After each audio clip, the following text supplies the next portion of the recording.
Me gustaría saber de ti, ¿por qué Pillín te ha dado por este tema y no, por ejemplo, por los árboles? Pues bueno, es una buena pregunta, la verdad, porque yo no nací, digamos, con un interés específico en la droga, ni drogado, no, mucho menos. No, lo que sí que pasa es que yo a lo largo de mi vida, pues tampoco tuve, bueno, en vida infantil, quiero decir, tampoco tenía, digamos, una vocación clara. Me interesaba mucho el mundo que me rodeaba, era muy observador. Curioso, ¿no? Y había cosas que, bueno, que me llamaban la atención mucho, ¿no? Poderosamente, ¿no? Y es verdad que las drogas, desde un principio, sí que me parecían algo como curioso, una especie, como una suerte, digamos, como de emociones cristalizadas, ¿no? Que la gente las tomaba y cambiaba de pronto de estado, ¿no? Se volvían como más tontos o más enérgicos o hacían cosas que no querían hacer. ¿Tú te criaste en un ambiente cercano a ello? No, ¿En un en barrio absoluto. donde se usara, por ejemplo, la heroína? Somos de una quinta más o menos similar y cuando éramos niños había una epidemia de heroína, ¿no? Por ejemplo, en España. Sí, no, pero no es mi caso. Para nada, yo tuve una infancia súper feliz, súper tranquila, súper, bueno, normal, no sé hasta qué punto, pero feliz, tranquila y estructurada, ¿no? Efectivamente.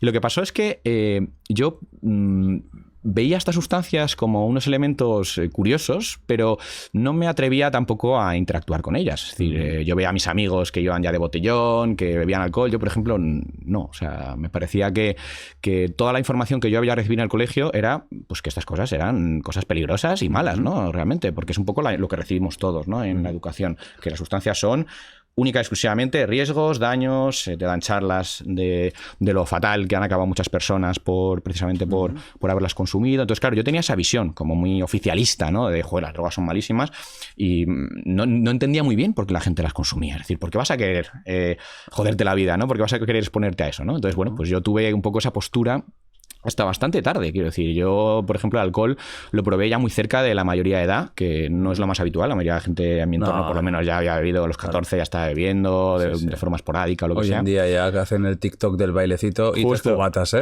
12 años. Exactamente. Ahí estamos. Van las dos cosas unidas. No, y en mi caso, sí que es verdad que yo veía que, bueno, pues a lo mejor resulta que el alcohol sí que me hacía, por ejemplo, poder ser una persona pues más comunicativa, más desenvuelta. O era un poco la idea que yo tenía, ¿no? Desde fuera, decir, oye, si bebo a lo mejor puedo ser un poco menos tímido, ¿no? Yo era una persona tímida, me consideraba bastante introvertido, ¿no? O poco comunicativo, ¿no? No sé muy bien en este momento cómo definirlo. El caso es que un poco buscando esa utilidad como más pragmática y no tan de ocio recreativa, pues acepté, digamos, empezar a probar el alcohol, ¿no? Y la verdad que me funcionó muy bien. O sea, el alcohol me sentó bien, me hacía... Te desinhibe, ¿eh? Me desinhibe, efectivamente. Sí. No se puede negar, ¿no? Y es curioso porque es una droga depresora, pero en realidad desinhibe, porque al final lo que desinhibe primero es las partes más avanzadas de nuestro cerebro, ¿no? Más modernas, ¿no? El neocórtex. Y eso nos vuelve un poco pelín más animales, en el sentido de estar más sueltos, más enérgicos. No tengo dudas. Pero a veces también hacemos tonterías, ¿no? Que eso no debería ser. Hay muy malas mañanas, ¿eh? Muy malos despertares, ¿eh? Muy malos despertares. Miras y dices, ¿qué pasó ayer? ¿Qué hice, no? ¿Qué hice? Pues el caso es que probé el alcohol, me fue más o menos bien, pero bueno, yo no tenía necesidad de pasar de ahí, ¿no? Seguía viendo un poco esta visión como tan oscura del resto de sustancias. Es normal del alcohol, como puede ser cualquiera, ¿no? Joven que bebe semana y ya está. Y tal. Lo que pasó es que en la universidad yo pasé una época en la que estuve muy, muy triste, sobre todo a final de la carrera, ¿no? Yo no sabía muy bien qué hacer con mi vida. Yo había hecho ciencias ambientales, también me había interesado por el camino por la psicología y por la farmacia, pero no llegué a terminarlas, ¿no? Yo estaba en ciencias ambientales y lo que en ese momento eran unas dudas existenciales fueron creciendo muchísimo, hasta llegar a un momento que me estaba angustiando mucho, ¿no? No sabía qué hacer con mi vida y de hecho, bueno, eso se unió con una serie de problemas sentimentales con unas chicas y bueno, me quedé bastante... Chicas, vas fuerte, ¿eh? Hombre, en la vida siempre hay chicas. Sí, no una, no varias. No, bueno, pues que encadené un par de historias que fueron muy tristes para mí y después de eso me metí en un pozo muy oscuro de no saber muy bien qué hacer con mi vida, de estar muy triste y bueno, esto había agravado también la situación, ¿no? Entonces, en esta situación tan dura para mí en ese momento, empecé a acudir a un psiquiatra por recomendación, bueno, de mis padres, de mis amigos y demás, que me prescribió pues las medicaciones convencionales que se utilizan en estos casos, ¿no? Antidepresivos, ansiolíticos, combinados pues eso con psicoterapia pues cognitivo-conductual o diferentes enfoques terapéuticos, ¿no? Al final yo estaba un poco haciendo lo que se hace a día de hoy cuando tú tienes una depresión. Es una depresión gorda, pues por el motivo que sea, ¿no? Pues, en mi caso, pues eso, a lo mejor una falta de sentido, un vacío, que era lo que yo más tenía, pero hay muchas razones por las que la gente pues acude a este tipo de terapias, ¿no? Y hacen bien, ¿no? Porque al final hay que tratar estas cosas, ¿no? Lo que pasó en mi caso es que no era capaz de salir de ahí. O sea, estuve mucho tiempo tomando estas pastillas, yendo a estas terapias y no mejoraba, la verdad. De hecho, me fui de España, estuve un año fuera en Australia, un poco por huir de este tema, ¿no? A ver si cambiaba el chip. ¿Y por qué Australia?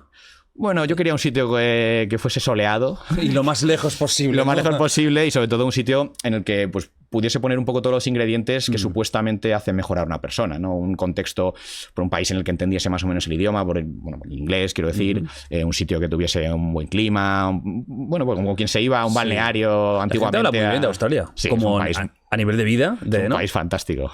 Cualquier animal te puede... O sea, la naturaleza te puede matar asesina, en cualquier momento. pero que mola. Para una persona joven mola Australia, ¿no? Efectivamente. Pero bueno, en ese caso, o sea, en mi caso, sobre todo era un poco huir y huir a un sitio en el que estuviese, pues, bien o las condiciones pudiesen ser favorables para la situación en la que yo estaba.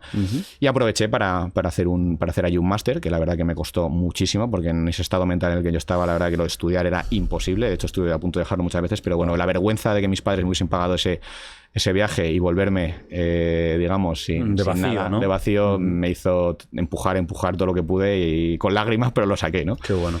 El caso es que al volver a España me di cuenta de que no había mejorado nada. O sea, vuelves igual. Volvía igual, o sea, seguía estando metido en este pensamiento, ¿no? En esta forma de ver el mundo, en esta rumiación, ¿no? Que ahora se llama, la forma de darle vueltas al mismo pensamiento constantemente. Y en esta situación, un buen amigo mío me dijo, oye, Antón, tú ya le has dado muchas oportunidades a la farmacopea legal. Hostia. ¿Por qué no te atreves a darle alguna oportunidad a la farmacopea ilegal? Y entonces yo empecé a investigar en estos temas. Y además recordé que mis padres me habían regalado un libro, era el libro de Antonio Escotado, el gran filósofo español. Me hubiera encantado traerlo. Porque hace poco, es un fenómeno. Es fantástico. Bueno, yo ahora estoy quedando mucho con su hijo para hacer vídeos con Jorge Escotado y tiene un canal fantástico de divulgación de su pensamiento. Y al final... Lo que un poco había aprendido con ese libro era el uso que él daba a estas sustancias, o la historia de la humanidad también vista desde la óptica de las drogas, que es muy interesante ver cómo la humanidad pues, ha tenido una relación enorme con las sustancias desde el principio hasta prácticamente nuestros días y seguimos teniéndolo, aunque a veces no seamos conscientes, ¿no? Bueno, no, lo que decías tú, alcohol, tabaco, que son drogas que nadie, casi todo el mundo usa, todo el mundo, por supuesto, las drogas recreativas típicas, cocaína, cannabis... O sea, que hay poca gente que no se drogue de nada. Antidepresivos, ansiolíticos. Efectivamente. Es muy complicado, ¿verdad? Encontrar a alguien que no se haya drogado nunca. Es muy difícil, efectivamente. Sobre todo porque la cafeína, por ejemplo, es ubicua, está en todos lados. El alcohol, bueno, más que menos, casi todo el mundo lo consume, lo ha consumido. El tabaco también es súper... Para ti la cafeína es una droga también. Lo es, desde luego. Si quieres hablamos de lo que es una droga para que veas que entra todo ahí. Bueno, todo no, pero estas sustancias sí en concreto. El cafeína entraría. En particular, ¿no? Entonces, yo un poco con lo que había aprendido en este libro, que a mí me interesaba un montonazo, como te he dicho, el tema de las drogas en general, pero a raíz de estos conocimientos prácticos que da Antonio Escotado acerca de cómo, primero de cómo él ha tenido esa relación con las sustancias y luego de cómo estas sustancias han tenido una importancia capital en el desarrollo de la cultura actual, ¿no? de la humanidad tal y como la conocemos, sabía de la existencia de estos usos terapéuticos, concretamente las drogas psicodélicas, ¿no? Que es a lo que estaba haciendo referencia mi amigo con eso de darle una oportunidad a la farmacopea ilegal, ¿no? Entonces tuve la suerte de entrar en contacto con una persona, con un terapeuta psicodélico, que es un terapeuta normal y corriente, que tiene su titulación y todo, pero que trabaja underground, o sea, de forma no legal, digamos, o no oficial, también con terapia asistida con psicodélicos, ¿no? Entonces me ofreció someterme a psicoterapia asistida con psicodélicos. Yo acepté, porque en ese momento además era de las pocas últimas balas que me quedaban, ¿no? Yo estaba bastante desesperado y de hecho pues estaba dándole vueltas a cosas un poco heavy en torno a mi futuro y a qué podía hacer con mi vida, ¿no? Y después de someterme a este enfoque terapéutico, que es un enfoque terapéutico bastante curioso, porque en los psicodélicos al final se utiliza muy poco dentro de la psicoterapia con psicodélicos. No se trata de tomarlos todos los días, ni mucho menos. Para ir a esto, que es algo que me da mucha curiosidad, o sea, ¿cómo funcionaba el tema? Por ejemplo, ¿él te conseguía las drogas? ¿Te daba las que eran y tú tenías que buscártelas? O estábamos hablando de drogas ilegales, entiendo, ¿no? En este caso, las sustancias las conseguí yo, pero porque los terapeutas psicodélicos son conscientes de que se están exponiendo a un riesgo muy grande, tanto a nivel profesional como a nivel legal, es decir, pueden perder su colegiatura, pueden meterse en muchos líos y además también pueden tener consecuencias legales. Entonces, una de las formas de reducir un poco ese problema es que si el paciente tiene conocimiento del mercado, digamos, y puede acceder a una sustancia por su cuenta, pues eso le ahorra, por ejemplo, el problema de la acusación, digamos, de tráfico, ¿no? Porque al final, si no, es tráfico. Exactamente. Y en ese momento, tú que vienes de la vida normal, digamos, ¿por dónde te da por conseguir esto? ¿Algo así? Bueno, digamos que tengo amigos muy informados. Vale. Vale, tenías manera de... Sí, tenía amigos habrá gente que estará en esta situación y no tendrá nadie conocido que esté informada. Bueno, eso dependerá. No sé a día de hoy ya cómo está funcionando, cómo está operando esto, porque ahora si quieres hablamos de esto, pero estamos ya muy cerca, de hecho, de la autorización legal de uso médico de estas sustancias. Entonces, dentro de poco ya no va a haber que preocuparse por dónde sale la sustancia y tal, sino que el propio médico va a poder... Una receta va a poder utilizarla en la consulta, ¿no? Y va a ser además de una fuente farmacéutica pura, certificada y todo esto, ¿no? En aquel momento, pues bueno, es adquirir la sustancia, analizarla en Energy Control, que es fantástico tener en España servicios de análisis de drogas accesibles para aquellas personas que van a hacer uso de ellas, que tengan una forma de descartar, digamos, sustancias que puedan estar muy adulteradas con sustancias tóxicas o que puedan ser más peligrosas de lo que ya es la propia droga en sí, que siempre va a tener ese punto de riesgo inevitablemente, por muy pura que sea. Y bueno, me sometí a este enfoque terapéutico en el cual, pues bueno, te preparan para la experiencia, te enseñan un poco cómo manejar la ansiedad por si aparece, miran que no tengas ningún tipo de trastorno, digamos, psicótico latente, ¿no? Que no hayas tenido, pues a lo mejor problemas en tu familia cercana de gente con psicosis o con esquizofrenia, con trastorno bipolar, para un poco descartar que puedas tener, digamos, episodios psicóticos durante la experiencia. Luego te preparan también a nivel del contexto donde vas a estar. Creas un vínculo con el terapeuta para que haya confianza. ¿Qué tipo de droga fue la que usabais? Yo en mi caso utilicé dos sustancias que tienen dos usos, aunque los dos se consideran sustancias que tienen efectos psicodélicos. Una de ellas es un psicodélico más puro en cuanto a sus efectos y otra es lo que se llama un psicodélico empatógeno, que es la MDMA, por ejemplo.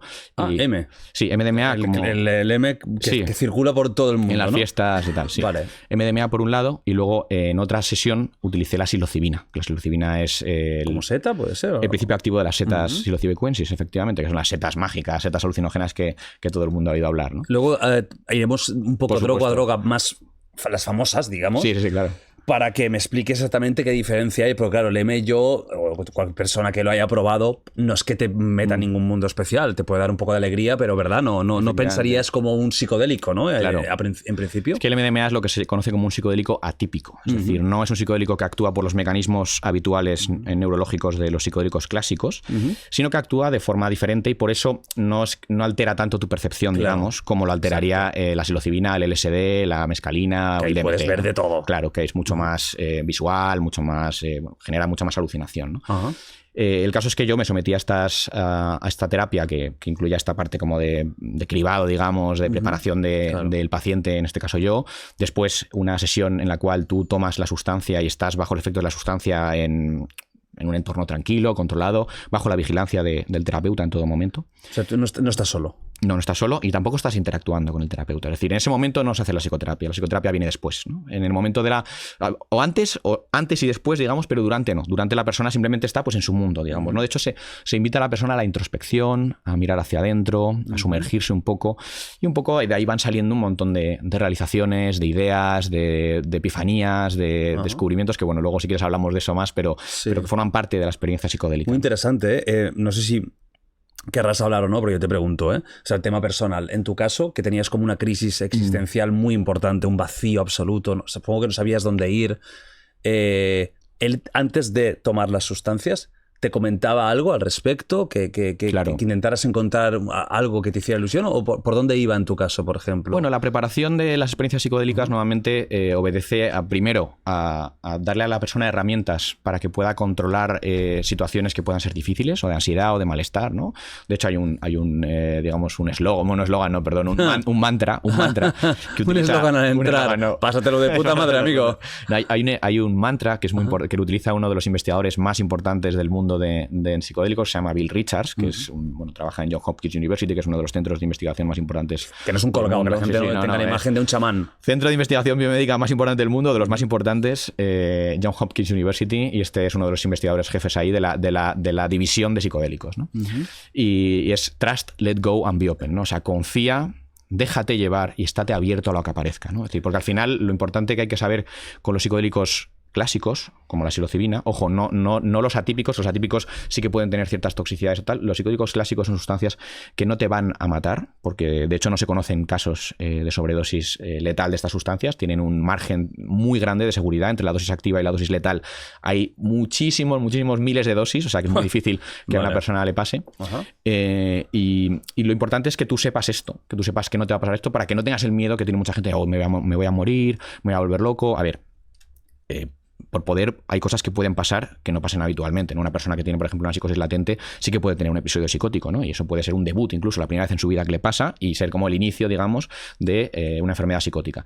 Pero si la persona no tiene trastornos psicóticos latentes, si la persona está bien preparada, si está en un contexto controlado, este tipo de cosas, por ejemplo, no pasan casi nunca o nunca. De hecho, en los últimos años de investigación clínica ha habido un montón de administraciones de psicodélicos a personas a pacientes en entornos controlados, y todavía no se han dado, digamos, este tipo de efectos negativos perdurables o muy gordos, ¿no? De momento lo más que pasa en investigación es que una persona pues tiene un mal viaje, una experiencia un poco de ansiedad, de miedo, pero no pasan normalmente de ahí, ¿no? Sí, lo que mucha gente, y yo incluido, yo siempre he tenido mucho miedo de los psicodélicos por el quedarte pillado, ¿no? Claro.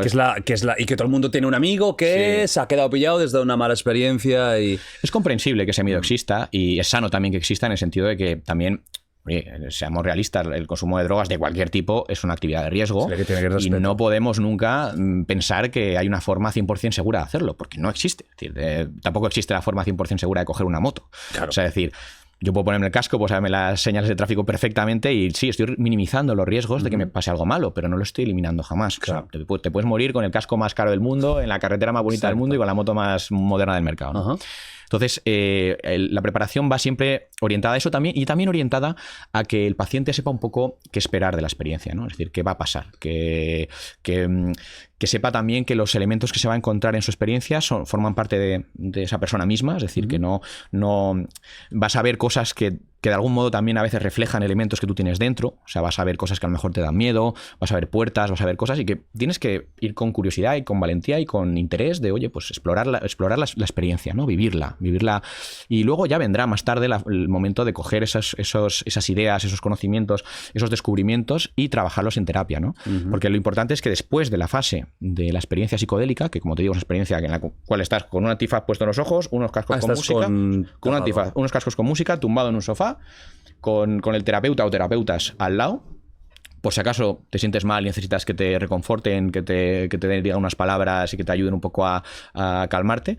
Y durante el viaje no estás realmente interactuando con ellos, estás en tu mundo, 6 horas, 4 horas, el tiempo que dure, según la sustancia que se haya usado y la dosis, y son experiencias muy intensas, muy intensas. Y después de eso viene la fase de integración, en la cual tú coges todo eso que ha emergido durante la experiencia psicodélica y lo empiezas a verbalizar, lo empiezas a trabajar y a procesar con el terapeuta, que te ayuda un poco a buscar los elementos en los cuales este tipo de ideas o de cosas que has vivido pueden tener alguna utilidad. Pero tú te acordabas, tú haces esto, y tú te acuerdas de lo que has vivido. Sí, te acuerdas. No es como un blackout y luego ¿qué ha pasado? Sobre todo lo que te hace blackout son las sustancias de familias como las depresoras, por ejemplo, como el alcohol, las benzodiazepinas.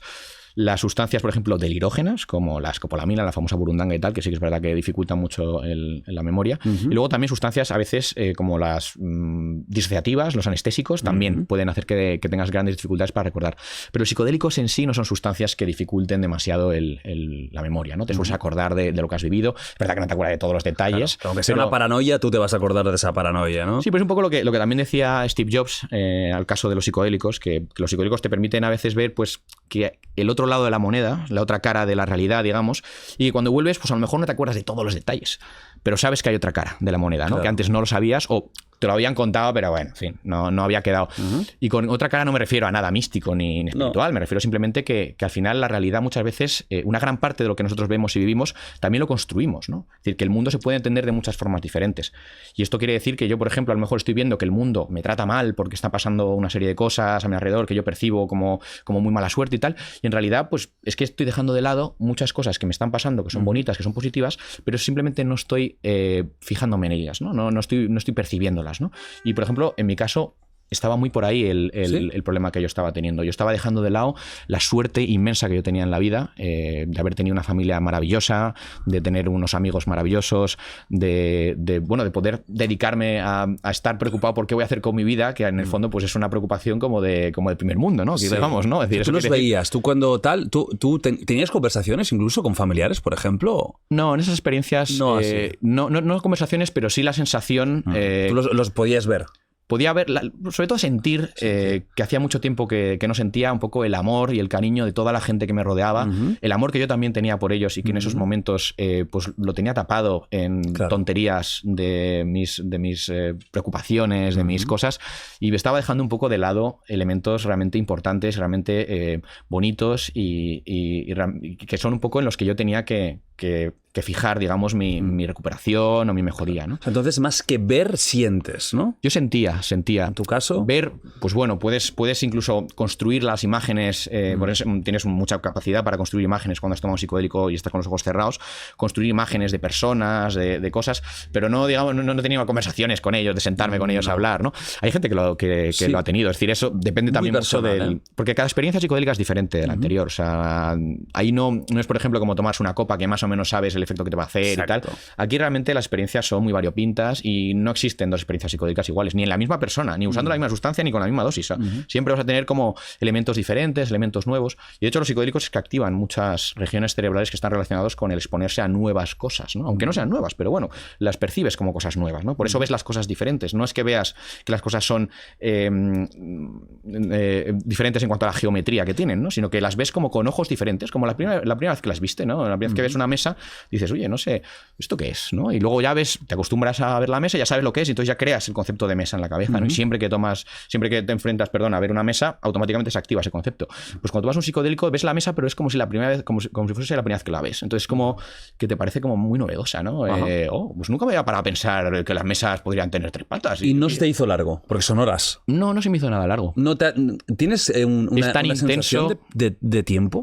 ¿De paso del tiempo o no demasiado? Sí que notas, o por lo menos sobre todo al final ya cuando está bajando la experiencia eres mucho más consciente y mucho más capaz de entender el paso del tiempo, porque el tiempo se deconstruye también en tu cabeza, claro, bajo el efecto del realmente, ¿no? Deja de tener sentido, o sea, no entiendes el concepto de tiempo y de hecho se producen como sensaciones de que no sabes muy bien eso cuánto tiempo ha pasado o si una cosa ha pasado después de la otra o ha pasado antes, o sea, es muy difícil el entender el tiempo, ¿no? En ese estado. Luego ya cuando se empieza otra vez las piezas, digamos, del puzzle se están volviendo a colocar porque el efecto de la sustancia va bajando, vuelves ya a entender el paso del tiempo y ya a lo mejor ahí dices, bueno, pues ya es verdad que hemos pasado un montón de horas, joder, tal. Es como los sueños, ¿no? Que los sueños son cortísimos y puede dar la sensación de horas y horas. Sí, efectivamente. O sea, cerebralmente va, ¿no? El cerebro va a otra sí, línea. Está en otro universo. Está en otras cosas, no tanto en el tema del tiempo lineal, ¿no? Como lo entendemos en nuestra conciencia ordinaria en el día a día, ¿no? Claro. En tu caso, entonces, estas experiencias, cuando terminan, tú hablas con el terapeuta, hablaste, ¿no? Sí, claro, trabajas. Lo que pasa es que a veces, bueno, normalmente se hace en días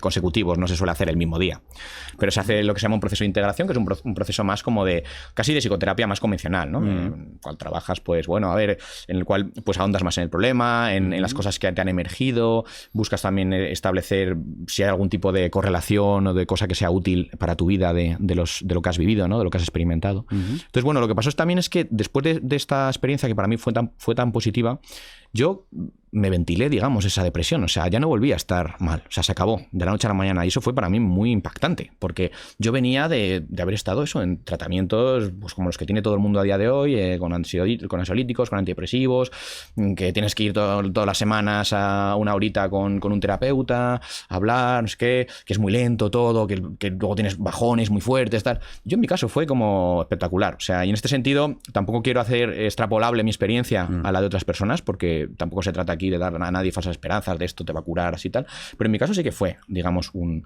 cambio radical de mi forma de pensar, de mi forma de ver el mundo para mejor. Hablamos en poco tiempo, entonces. Sí, en poco tiempo. O sea, en unas pocas intervenciones psicodélicos yo creo que tomé una vez MDMA y una vez psilocibina y ya está.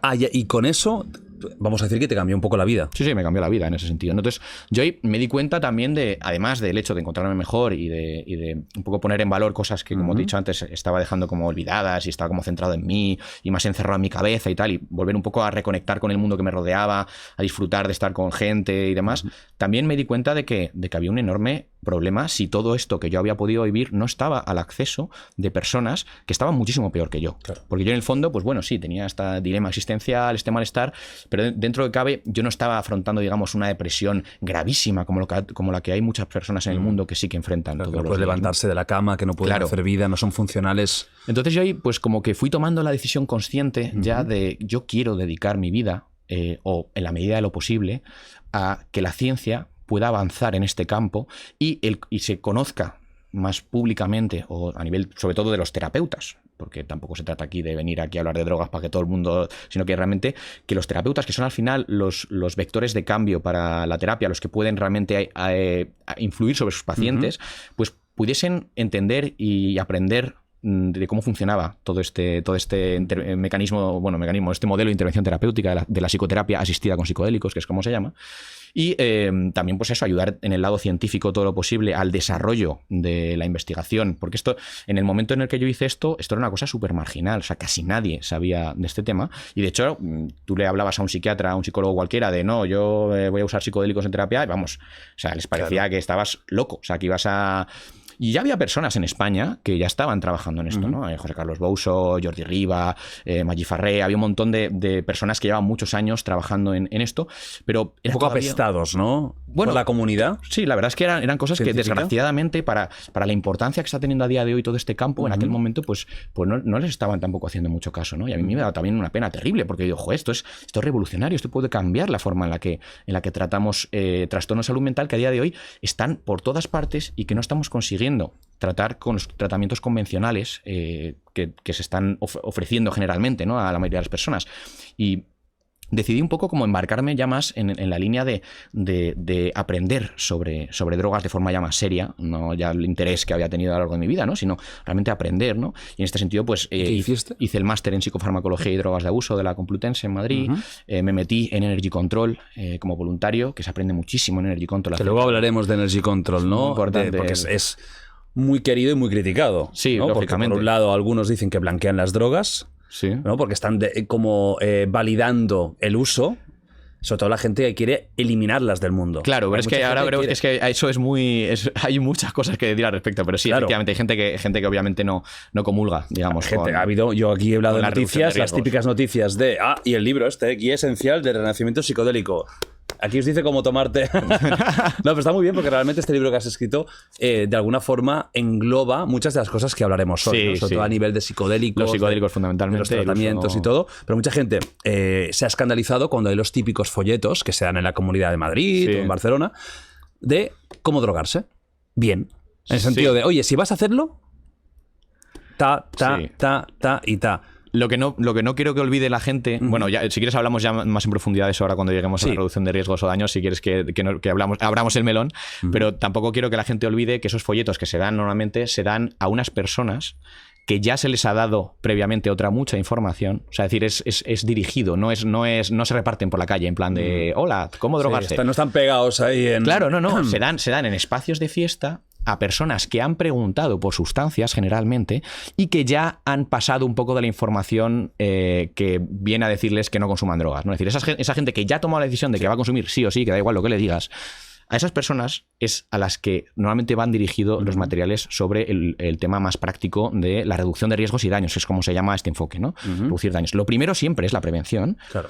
Pero si la prevención falla, no vas a seguir dándole el mismo mensaje a una persona que ya sabes que va a lanzarse a eso, ¿no? Luego hablaremos de eso, ¿eh? Hablaremos de este tipo de organizaciones, sí, y de todo de trabajo. Entonces, bueno, en mi caso, después del tema del máster y de entrar en Energy Control, también me fui a trabajar a la Agencia Europea de Drogas en Lisboa. Estuve trabajando ahí en el centro así como más neurálgico, importante. Debe ser divertido ese edificio, ¿no? Sí, bueno. Muchas risas, ¿no? Muchas risas. Hombre, podría ser más divertido de lo que es, pero está bastante bien. O sea, la gente que trabaja allí en general sabe bastante de drogas, lo cual... Pues está bien, porque por desgracia muchas de las políticas de drogas que vemos en el mundo están hechas por personas que no saben de drogas, lo cual al final nos lleva pues a la situación en la que estamos a día de hoy, ¿no? Sí. Que tenemos un montón de problemas relacionados con drogas que probablemente serían más fáciles de abordar desde otras perspectivas, de otra forma de actuar, pero bueno, tenemos la que tenemos. Como una visión muy simplista, ¿no? Sí. Buenos y malos, blanco y negro. Prohibir y desaparece el problema. Pues bueno, un poquito estamos viendo que no es tan así, por desgracia, pero bueno.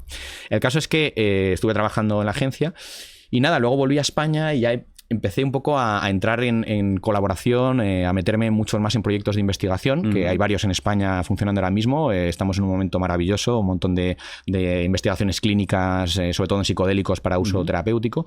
Y a la vez, pues también abrí un poco mi camino en la divulgación, que es lo que cada vez me gusta más y cada vez me atrae más. Y bueno, escribí el libro, La Guía Esencial del Renacimiento Psicodélico, hablando un poco del uso terapéutico de los psicodélicos. Y la drogopedia, y abrí, en YouTube. Efectivamente, la drogopedia, que es mi canal de redes sociales, en TikTok, en YouTube, queréis aprender en cómo snifar bien, la drogopedia, amigos, os va a enseñar para que no se quede ni un gramito. Eso no podemos enseñarlo, pero enseñaremos todo lo demás.